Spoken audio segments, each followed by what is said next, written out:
Today, I rise in defense of those constituents, of my community, and of democracy itself. Last week, I spoke on the governor's amendments to Senate Bill 99, which banned gender-affirming care. This was a bill that was one of many targeting the LGBTQ community in Montana. This legislature has systematically attacked that community. We have seen bills targeting our art forms, our books, our history, and our health care. And I rose up in defense of my community that day, speaking to harms that these bills bring and that I have firsthand experience knowing about.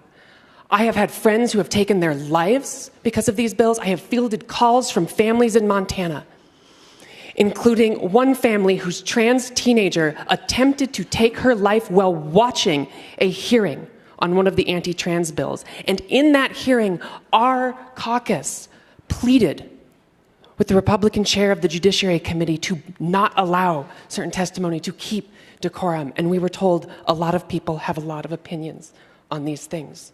So when I rose up and said, "There is blood on your hands," I was not being hyperbolic. I was speaking to the real consequences of the votes that we as legislators take in this body.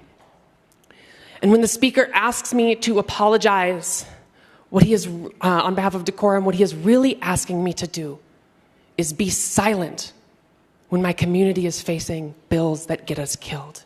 He is asking me to be complicit in this legislature's eradication of our community, and I refuse to do so, and I will always refuse to do so.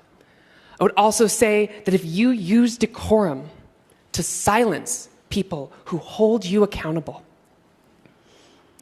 then in the name of all you are doing is using decorum as a tool of oppression.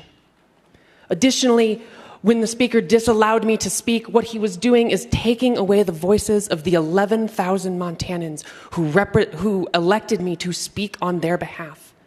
And when I continued to not be recognized, what my constituents in my community did is came here and said, "That is our voice in this body.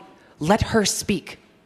Let her speak." And when the speaker gavelled down the people demanding that democracy work, demanding that their representative be heard, when he gavelled down, what he was doing is driving a nail in the coffin of democracy.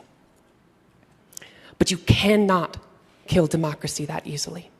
And that is why they kept chanting, "Let her speak."